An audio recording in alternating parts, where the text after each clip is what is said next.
So to counter last week's epically bad Halloween movie with the awesome name, this week I'm going to focus on an epically good Halloween movie with an awesome name. Rocktober Blood is a 1984 musical horror film from director Beverly Sebastian. The movie opens with a guy named Billy I recording some vocal tracks for his band's new album.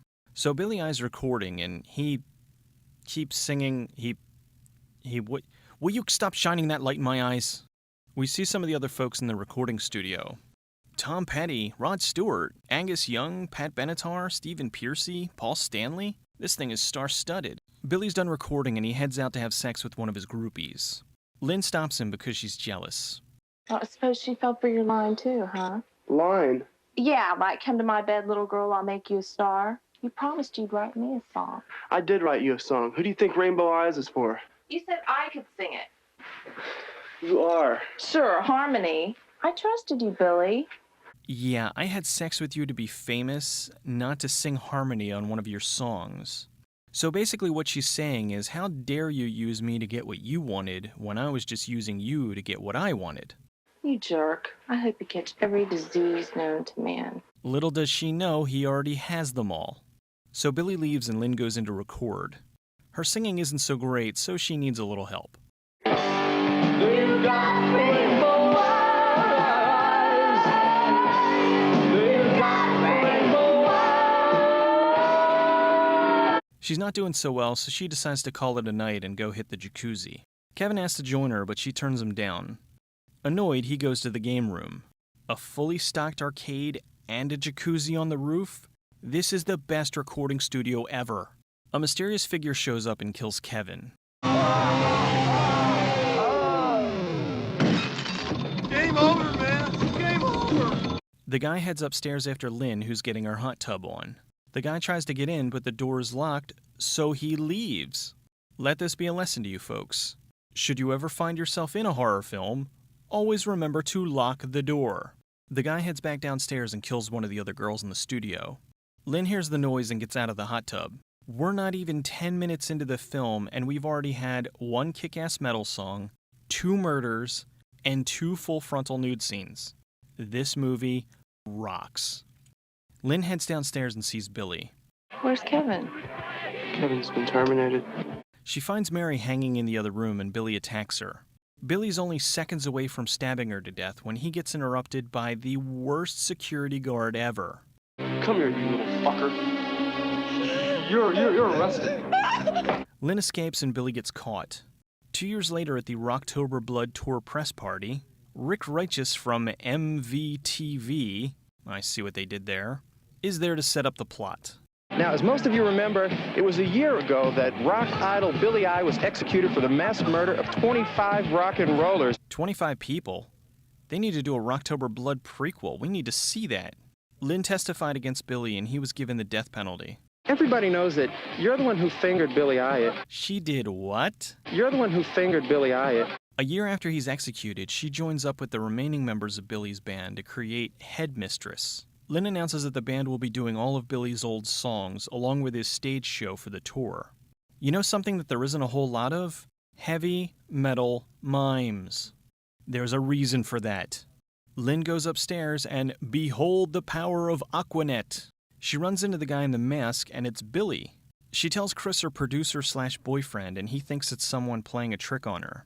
He sends her to his lake house to relax. While she's out, she hears Billy's voice and his music being played backwards.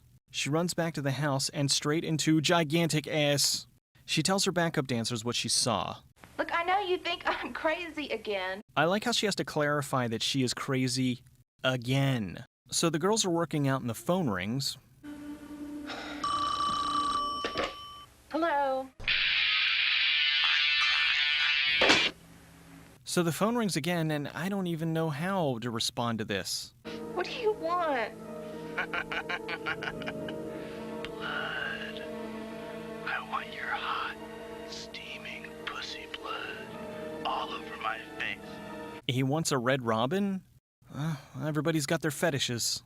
The phone calls continue until the girls realize that the calls are coming from inside the house.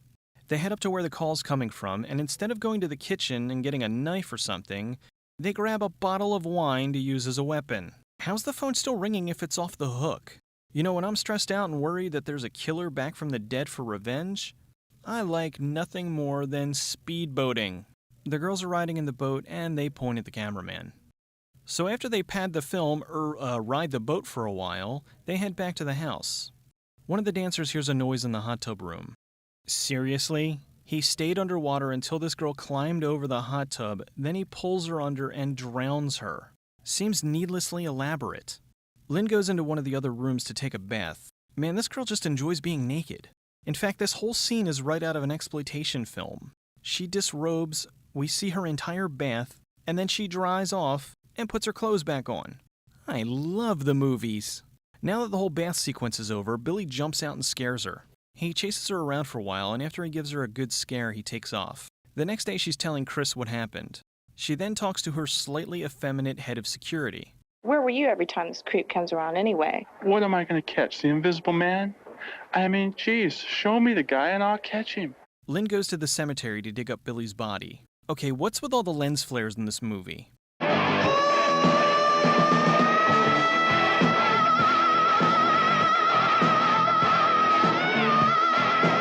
It's almost as bad as J.J. Abrams' Star Trek. Chris shows up after all the hard work is done to help her open the coffin. She opens the coffin to see Billy's goofy, decomposed head. Love the worms in the headband. Tonight's the big night, the first night of the Rocktober Blood tour. Billy shows up and kills Honey by ironing her neck. Billy corners Lynn and tells her that he isn't really Billy, he's Billy's twin brother, John. He's the one who wrote all of Billy's music but never got any of the credit. He tells her he wants to do the ultimate Rocktober Blood show, so he knocks her out and stuffs her in this prop coffin. Okay, now we head into the finale, and it is nothing short of epic. The stage in the arena is set with smoke, blood, and girls in bondage. John disposed of their male singer Frankie, and he comes out in his outfit and sings the song Killer on the Loose. While singing this song, he begins to kill the bondage girls with his halberd mic stand. The best is when he decapitates the last girl and then throws a wig into the crowd.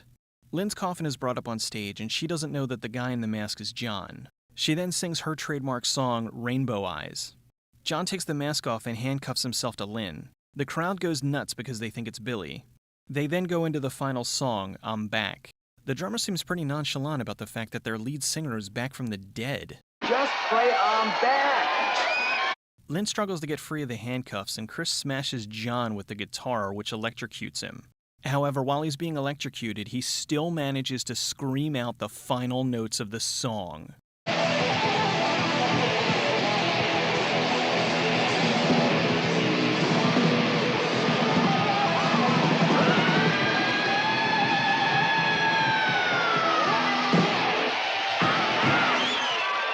That's fucking metal. The movie's from the husband-wife director-producer duo of Beverly and Ferd Sebastian. Their first film was a documentary on President Nixon's commission on obscenity called Red, White, and Blue. One day Beverly got a phone call from one of Hollywood's elite. The person on the phone told her that sex, violence, and action was the formula for success for low-budget movies.